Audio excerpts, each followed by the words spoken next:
मोहतरम नाजरीन, आज की अपनी इस वीडियो में मैं बात करने वाला हूँ मुफ्ती सलमान अज़हरी साहब के ताल्लुक़ से।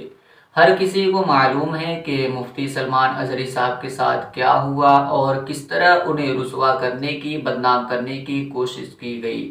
और किस कदर उन पर तहमत लगाया गया, इल्ज़ाम लगाया गया। इस चीज़ से भी हर कोई वाकिफ़ है। मगर आज की अपनी इस वीडियो में मैं इससे हटकर कुछ बातें बयान करने वाला हूं, तो मेरी आपसे गुजारिश है कि आप मेरी पूरी वीडियो देखें और मेरी बातों को समझने की कोशिश करें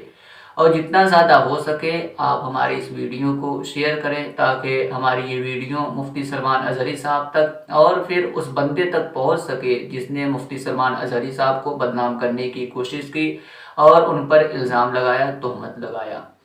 हर किसी को मालूम है कि मुफ्ती सलमान अज़हरी साहब पर जो इल्ज़ाम लगाया गया, जो तहमत लगाया गया, तो ये जानबूझकर किया गया,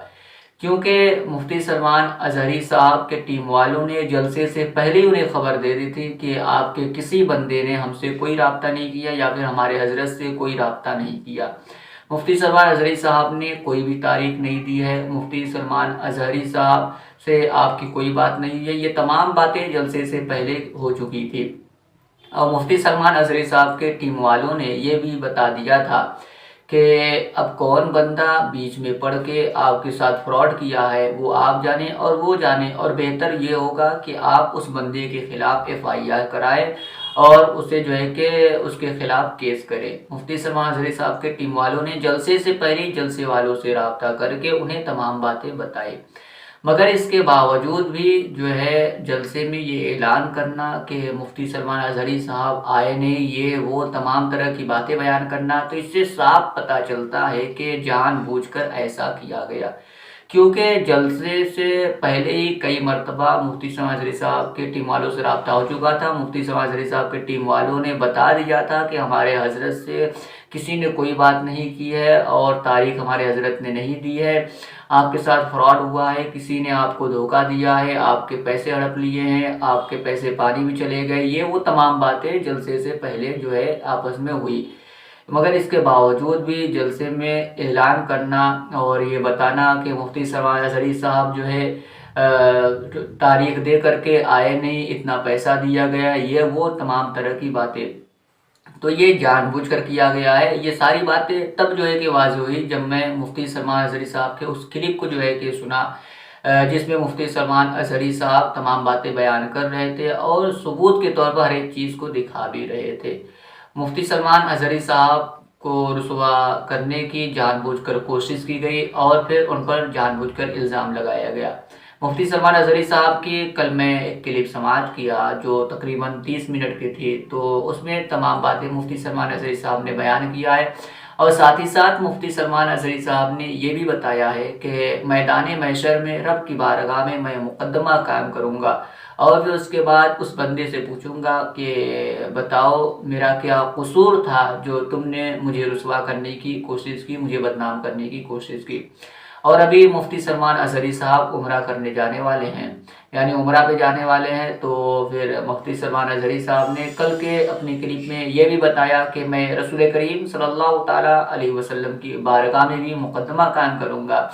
और फिर नबी करीम सल्लल्लाहु ताला अलैहि वसल्लम की बारगाह में अरीजा पेश करूँगा कि या रसूल अल्लाह, आपका ये दीवाना आपके नाम पर सब कुछ लुटाने के लिए हमा वक्त कुर्बान रहता है, मगर आपके इस दीवाने पर, आपके इस आशिक पर कितना बड़ा इल्ज़ाम लगाया गया, रुसवा करने की किस कदर कोशिशें की गई।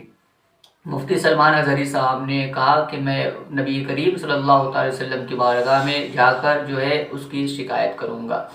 तो देखिए, यहाँ पर रुक करके मैं एक बात कहना चाहूँगा कि अगर ऐसा न हो तो बेहतर है, क्योंकि हर किसी को मालूम है कि अगर नबी करीम सल्लल्लाहु ताला अलैहि वसल्लम की बारगाह में शिकायत की गई और नबी करीम सल्लल्लाहु ताला अलैहि वसल्लम अगर नाराज़ हो गए उस बंदे से, तो फिर उसके बाद जो है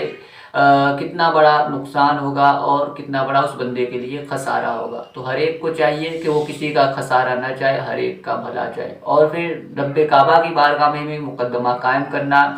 और फिर उसे मुजरिम के तौर पे पेश करना, तो वहाँ भी उस बंदे के लिए बहुत भारी पड़ जाएगा। تو میں یہاں یہی کہوں گا کہ مفتی سلمان اظہری صاحب ہمارے سر کے تاج ہیں، ہر ایک کے دلوں کی دھڑکن ہے۔ نبی کریم صلی اللہ تعالیٰ علیہ وسلم کا عشق لوگوں کے دلوں میں پیدا کرتے ہیں اور پھر جو چراغ ہے اسے اور روشن کرتے ہیں۔ تو مفتی سلمان اظہری صاحب کو چاہیے کہ جو ہوا وہ ہوا، مگر انہیں چاہیے کہ وہ اس بندے کو معاف کر دے۔ اور اس سے پہلے میں آپ سے یہ کہوں گا کہ جس بندے نے بھی یہ باتیں بیان کی ہیں، حالانکہ وہ تمام باتیں سن رہا ہوگا، مفتی سلمان اظہری صاحب کی ایک ایک باتیں وہ سن رہا ہوگا، مگر اس کے باوجود بھی وہ مفتی سلمان اظہری صاحب سے رابطہ نہیں کر رہا ہے، ان سے معافی نہیں مانگ رہا ہے، یہ وہ بہت ہی غلط کام کر رہا ہے۔ کیونکہ اس بندے کو بھی معلوم ہے کہ آخرت کی ایک ایک منزل کتنی سخت ہے، اگر وہاں واقعی میں پکڑا گیا تو ہو سکتا ہے ہماری ساری نیکیاں تباہ و برباد کر دی جائیں، اور اگر رسول کریم کی بارگاہ میں شکایت ہو گئی تو پھر اگر نبی کریم جو ہے کہ ناراض ہو گئے تو پھر ہمارا سب کچھ تباہ و برباد ہو جائے گا۔ اسے بھی اچھی طریقے سے معلوم ہے، مگر اس کے باوجود بھی وہ بندہ جو ہے کہ مفتی سلمان اظہری صاحب سے رابطہ نہیں کر رہا ہے۔ اسے بھی چاہیے کہ وہ مفتی سلمان اظہری صاحب سے وہ بندہ رابطہ کرے اور ان سے معافی مانگے، اور ان سے اتنا کہے کہ آپ کی بارگاہ میں عریضہ پیش کرتا ہوں کہ رب کی بارگاہ میں مقدمہ قائم مت کیجیے گا، رسول کریم کی بارگاہ میں ہماری شکایت مت کیجیے گا، کیونکہ اگرچہ ہر کوئی اس چیز کو بہت ہلکے میں لے رہا ہے، مگر یاد رکھیے اگر رسول کریم صلی اللہ تعالی وسلم ناراض ہو گئے تو کچھ کام آنے والا ہے؟ کچھ بھی نہیں کام آنے والا ہے۔ اگر رب کعبہ ناراض ہو گیا تو کچھ کام آنے والا ہے؟ کچھ بھی کام نہیں آنے والا ہے۔ تو میں مفتی سلمان اظہری صاحب سے بھی یہی کہوں گا کہ جو ہوا وہ ہوا، اب جو ہے کہ اس بندے کو جو ہے کہ معاف کر دے، ہر ایک کا بھلا چاہے، اور اس بندے سے میں بالخصوص کہوں گا کہ اگر وہ میری باتیں سن رہا ہو تو وہ جتنی جلدی ہو سکے مفتی سلمان اظہری صاحب سے رابطہ کرے اور ان سے معافی مانگے اور تمام باتیں بیان کرے کہ جان بوجھ کر ایسا ہوا، اب آئندہ ایسی غلطی نہیں ہوگی۔